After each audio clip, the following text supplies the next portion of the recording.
소확계 및 투자자분들 사이에서 요즘 꽤 이야기가 나오고 있는 회사가 있습니다. 바로 메디치노바, 티커는 MNOV인데요.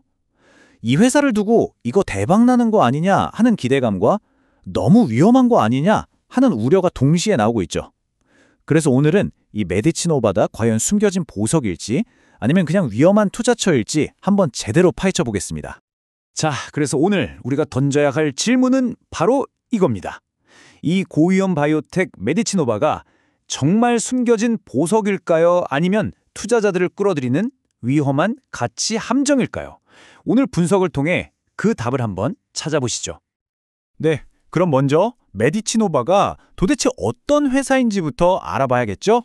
나스닥 티커는 MONOV.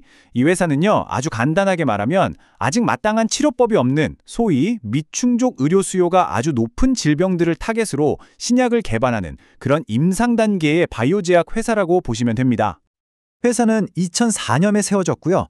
본사는 미국 캘리포니아에 있습니다. 이 회사의 비즈니스 모델을 보면 지금 임상 2상, 3상에 집중하고 있어요. 이게 뭐냐면 신약 허가를 받기 위한 거의 마지막 단계라고 할 수 있죠. 신경이나 호흡기, 간질환 같은 분야를 다루고 있고요. 근데 여기서 가장 중요한 포인트가 뭐냐? 바로 아직 상용화된 제품이 하나도 없다는 겁니다. 이게 무슨 뜻이겠어요? 지금 당장 나오는 매출은 거의 없고 오로지 연구개발, 즉 R&D에 회사의 명운을 걸고 있다, 이 말입니다. 자, 그럼 이 회사는 대체 뭘 믿고 이렇게 나아가고 있을까요? 그 핵심에는 바로 이 회사의 거의 모든 것이라고 할 수 있는 핵심 자산 M&C166이라는 신약 후보 물질이 있습니다. 정말 과장 하나 안 보태고 이 약 하나에 메디치노바의 미래가 전부 걸려있다고 해도 될 정도예요. 이 MN16, 학술적인 이름으로는 이부딜라스트라고 불리는데요. 이름은 좀 어렵죠? 근데 작동 원리는 생각보다 간단합니다. 우리 몸의 신경계에는 염증을 일으키는 주범 역할을 하는 세포가 있어요. 바로 신경교 세포라는 건데요. 이 MN16이 바로 이 세포가 너무 과하게 활동하지 못하도록 억제하는 역할을 합니다. 그러니까 한마디로 뇌나 척수에서 일어나는 불필요하고 과도한 염증 반응을 싹 가라앉혀주는 거죠. 근데 이 약이 왜 그렇게 대단하다고 하는 걸까요? 왜 스위스 군용칼 같은 약이라고 불릴까요? 바로 이 파이프라인을 보시면 답이 나옵니다. 우리가 흔히 루게릭병이라고 부르는 ALS, 그리고 진행성 다발성 경화증, 심지어는 롱코비드나 항암치료 부작용까지. 와, 정말 셀 수도 없이 많은 질병들을 이 약 하나로 치료하겠다고 덤벼들고 있는 거예요. 이렇게 약 하나가 여러 질병에 두루두루 효과를 보일 수 있다는 가능성, 이걸 전문 용어로 다중적응증이라고 하는데요. 바로 이게 메디치노바 투자의 가장 핵심적인 아이디어라고 할 수 있습니다. 이 많은 파이프라인 중에서도 지금 가장 주목받는 건 바로 루게릭병, ALS 임상입니다. 이름하여 컴뱃 ALS. 근데 이 임상이 다른 임상들과 좀 다른 아주 특별한 점이 있어요. 바로 응답자 분석이라는 아주 혁신적인 방법을 쓴다는 건데요. 보통 임상시험은 약을 투여한 모든 환자들의 평균적인 변화를 보거든요. 근데 이건 그게 아니에요. 약에 특별히 잘 반응하는 환자들만 쏙 골라내서 이 사람들의 병세가 얼마나 늦춰졌는지를 집중적으로 보는 방식입니다. 이건 기존의 틀을 깨는 접근법이라서 만약 이 방법이 성공적으로 입증된다면 정말 말 그대로 게임 체인저가 될 수 있는 거죠. 자, 지금까지 들어보면 정말 꿈의 신약 같죠? 근데 아무리 좋은 약이라도 개발해서 승인받기까지는 엄청난 시간과 돈이 듭니다. 여기서 모든 바이오텍 투자자들이 마주하는 가장 현실적인 질문이 나옵니다. 바로 그래서 돈은 충분한가? 이 회사가 신약을 성공시킬 때까지 과연 버틸 수 있는 총알, 즉 현금이 충분한지 한번 따져봐야 합니다. 재무제표를 한번 까보죠. 2025년 2분기 기준인데요. 보시면 총 자산이 약 5천만 달러, 근데 대부분이 현금입니다. 아주 좋죠? 반면에 총 부채는 300만 달러도 안 돼요. 사실상 빚이 없는 아주 클린한 상태입니다. 하지만 문제는 역시 수익이죠. 연구개발비는 계속 나가니까 분기마다 손실이 쌓이고 있고 매출은 로열티로 들어오는 아주 푼돈이 전부입니다. 여기서 투자자로서 우리가 눈여겨봐야 할 가장 중요한 숫자가 바로 이거예요. 연간 현금 소모액, 흔히 캐시번이라고 하죠. 1년에 약 1,200만 달러, 우리 돈으로 150억 원 정도를 태우고 있다는 겁니다. 그러니까 이 회사의 재무 상황은 딱 동전의 양면 같아요. 한쪽을 보면 와, 빚도 없고 현금도 넉넉하네? 되게 안정적으로 보이죠? 근데 동전을 뒤집어 보면 수익은 하나도 없이 매년 150억 원씩 까먹고 있는 냉혹한 현실이 있는 겁니다. 투자자는 이 양쪽 면을 모두 냉정하게 봐야 합니다. 그래서 이걸 바탕으로 계산기를 두드려 보면 아주 중요한 숫자가 하나 나옵니다. 바로 4년.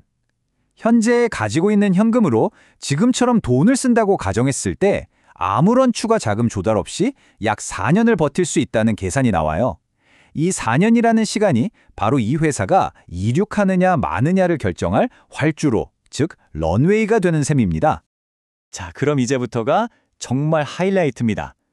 앞으로 이 회사의 주가를 들었다 놨다 할 만한 핵심 이벤트, 소위 말하는 촉매제는 과연 무엇이 있을까요? 우리가 뭘 지켜봐야 할까요? 최근 흐름을 보면요. 2025년 하반기부터 뭔가 분위기가 굉장히 좋아지고 있어요.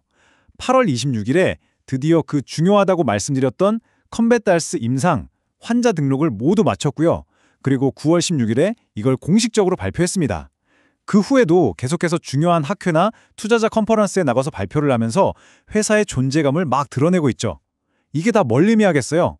시장의 기대감이 차곡차곡 쌓여가고 있다는 아주 긍정적인 신호로 볼 수 있습니다. 회사의 최고 의료 책임자인 카즈코 마츠다 박사가 이런 말을 했어요. 환자 등록 완료는 정말 중요한 단계다. 환자분들과 가족들 그리고 모든 임상기관에 깊이 감사드린다. 어떻게 보면 그냥 의례적인 말 같지만 저는 이게 그냥 단순한 발표 이상의 의미가 있다고 봅니다. 임상시험이라는 게 그냥 기술적인 성과가 아니라 정말 많은 사람들의 희생과 노력이 들어간 인간적인 과정이라는 걸 보여주는 거잖아요. 실제로 시장의 반응도 뜨거워지고 있습니다. 이 차트를 보시면 2025년 하반기 들어서 소셜미디어에서 메디치노바에 대한 언급량도 늘고 주가 변동성도 확 커진 걸 볼 수 있죠. 특히 9월에는 하루 만에 주가가 14.5%나 급등하기도 했어요. 이건 뭘까요? 이제 슬슬 스마트머니가 이 회사를 주목하고 움직이기 시작했다, 이렇게 해석해 볼 수도 있는 대목입니다. 자, 그럼 지금까지 우리가 살펴본 모든 정보들을 싹 모아서 투자자 입장에서 한번 깔끔하게 정리를 해보겠습니다. 이런 주식은 항상 양쪽의 이야기를 다 들어봐야 해요. 먼저 이 회사를 긍정적으로 보는 강세론자들의 주장은 뭘까요? 당연히 MNN16이라는 약이 가진 엄청난 다중적응증 잠재력이죠. 게다가 빚도 없고 4년은 버틸 현금도 있으니 든든하다는 겁니다. 핵심인 ARS 임상도 순조롭게 진행 중이고요. 반면에 이걸 비관적으로 보는 약세론자들은 뭘 지적할까요? 지금 버는 돈이 빵원 아니냐, 모든 게 임상시험 결과 하나에 달려 있는데 만약 그거 실패하면 회사는 그냥 끝이다. 바로 이 점을 지적하는 겁니다.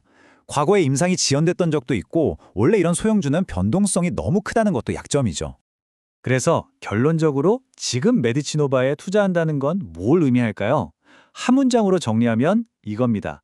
다가오는 콤뱃 ALS 임상시험 결과 이 단 하나의 이벤트에 모든 것을 거는 아주 계산된 하이리스크, 하이리턴 베팅이라고 할 수 있습니다. 정말 뭐 아니면 도, 성공하면 대박이고 실패하면 쪽박인 그런 한판 승부인 셈이죠. 자, 마지막으로 여러분께 이 질문을 던지면서 오늘 분석을 마무리할까 합니다.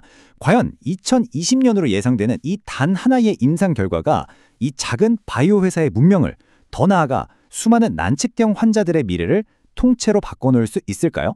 메디치노바의 이야기는 정말 앞으로도 계속해서 지켜볼 만한 가치가 충분해 보입니다. 오늘 내용이 도움이 되셨다면 구독 부탁드립니다.